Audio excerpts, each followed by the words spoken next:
Well, joining us now on the program, we are learning more about Terra and some of the great work that they do as a company helping farmers across the country. Joining us for a conversation is their CEO, Doug Kremer, is with us. Doug, great to talk with you. Thanks for joining us on the program today. I hope you're doing well. I am doing well. Busy time of year for us all, but I do appreciate the opportunity to come on and share some thoughts with you. Well, let's dive in and have a conversation. What are some of the most common myths and misconceptions that you hear about biological and microbial products, and how do you address these misconceptions as you work with folks with Terramax? Probably, Jesse, the most common is how many different jobs a certain product can do. You hear it repeatedly. It's one of the ways I believe you want to winnow through things. Very much, I am not a silver bullet guy. That I am very much, and Terramax is very much, how many different tools, reliable, consistent tools, can we build to put in a farmer's toolkit? That's really how I think about these kind of issues, and what are the problems we can address with microorganisms. Is it nitrogen fixation? Is it moving phosphorus, potassium? There are numerous examples of potential applications, and yet many companies will muddle the message. And I want to be careful because I don't want to call out individual companies. Almost all of these things may have an impact. They may have an effect. It's part of the complexity of nature, let alone microorganisms. And so what job do you need done? What are you looking at to do that? Typically, one of the biggest areas that gets muddled is the difference between specific jobs, if you will, think nitrogen fixation, as opposed to soil tilth issues, which is a completely different thing, different set, often, usually, a different set of microbes that are mediating those things. In other words, the breakdown of plant residue, and that has a particular impact.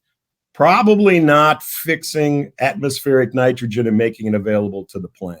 So the myth and misconceptions come from people overemphasizing how many different jobs they can do. And it's tricky because there are many different microorganisms that are capable of doing many different jobs.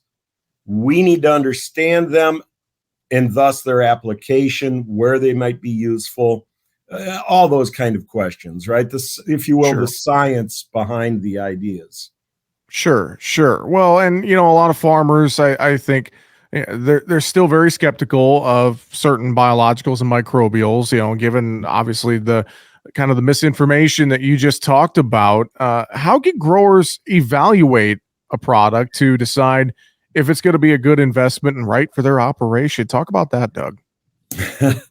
I'm going to give you the first and primary answer in my mind, and one that many farmers don't like to hear. Try it on your ground. Do a test plot. And many don't want to take the time, don't have the time. They may be at a operational mode that they're fine with. That these aren't problems that rear their head every day, and thus, the reliability becomes an issue, the consistency becomes an issue. What do you see every year on your farm? We at Terramax are great fans of duplicating experiments of 3 years, minimum of 3 years of field trials, different geographies. If you have ever stuck your toe into hybrid development, they look at different hybrids in all kinds of different environments. Genetic by environmental differences is a breeding tool.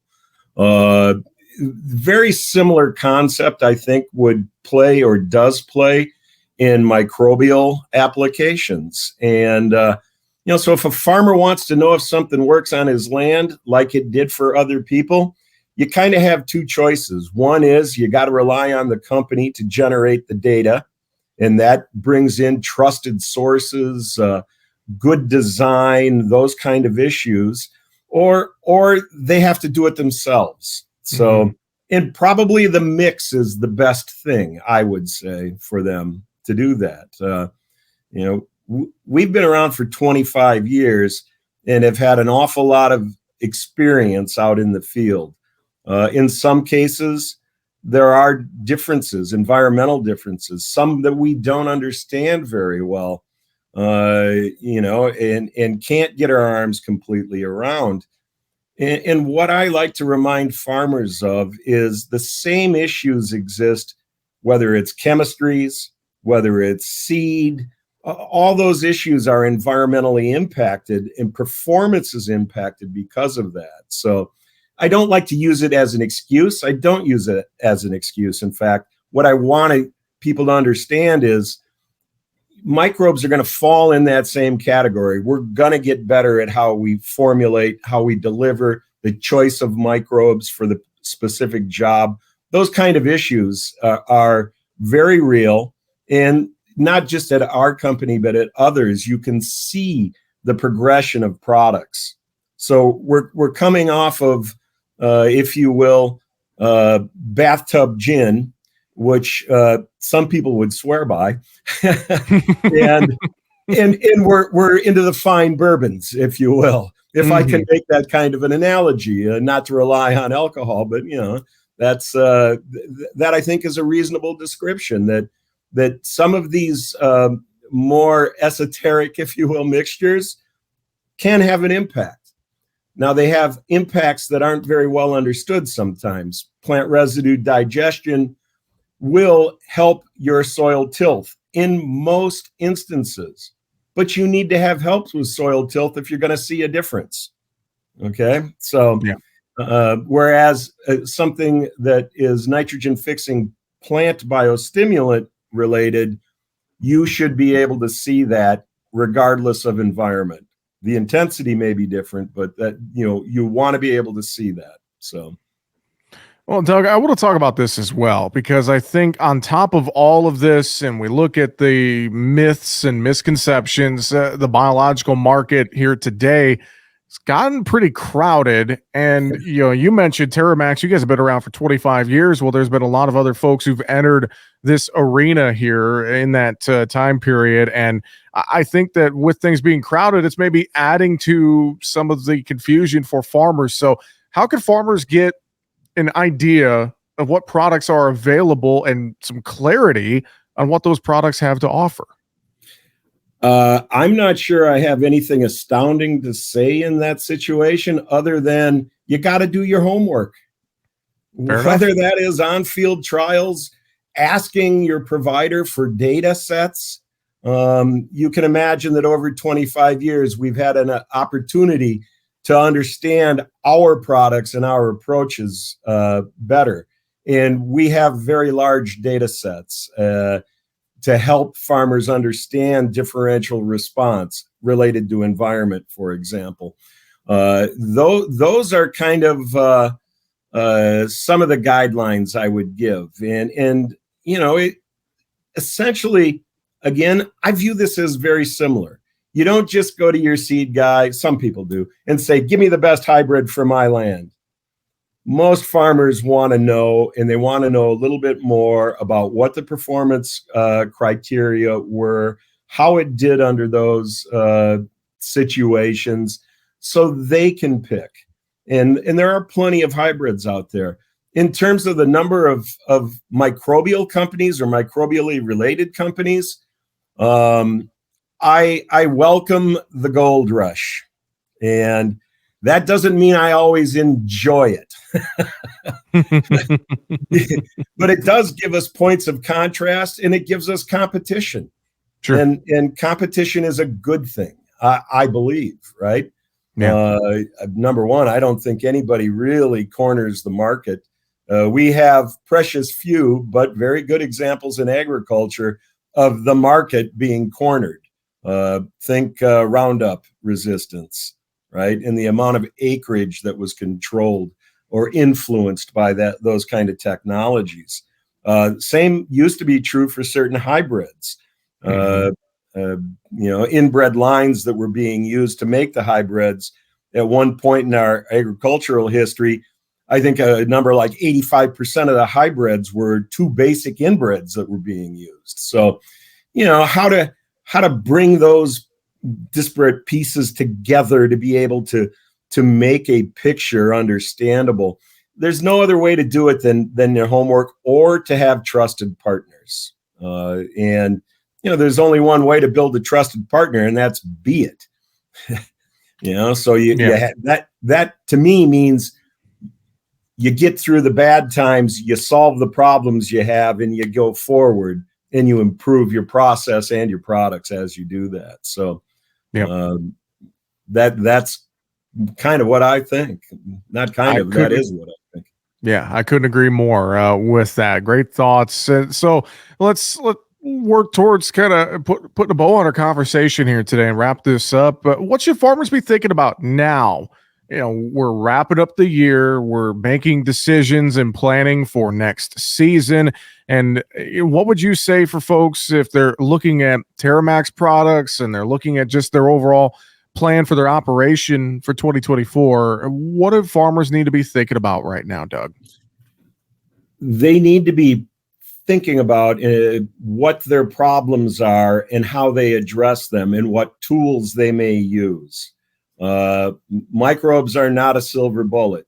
They will help us do some things we haven't been able to effectively do in the past, but they need to put into context their own operation. Climate change is a big issue out there.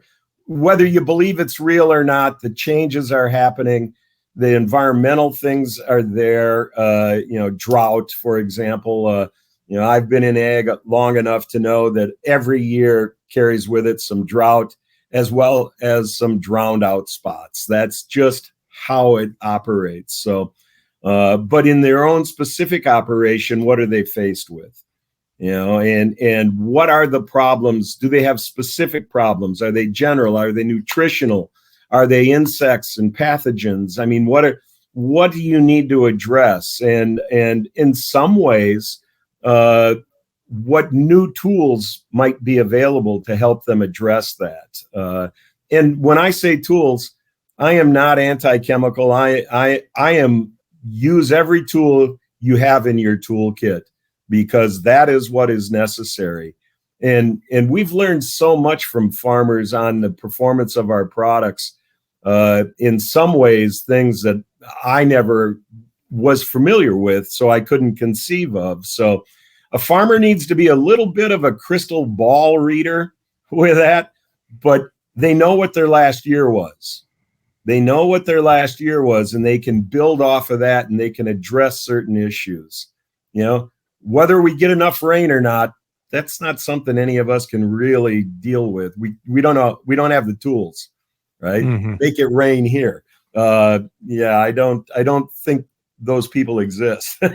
Nope, I don't think they do either. But a lot of decisions just need to be made. And as you alluded to a couple of times, do your homework, have a conversation. I know in terms of Terra and your suite of products that you have that can help farmers, I'm sure that a great place to start would be on your website, terramaxag.com. And I'm sure folks can find a lot of great information and contact info and much more there, can't they, Doug? They absolutely can. And I'll tell you what, in my time in agriculture, specifically 25 years at Terramax, if we don't know the answer, typically we know who to put you into contact with so we can help. And that is a basis for this. You got to tear away at some point in time the voodoo veil of all this stuff. Yet you still have to recognize the complexity of nature and the systems that we're trying to consistently produce things in, yields, quality crops, those kind of issues. And some of the things we can't control, you need to recognize that.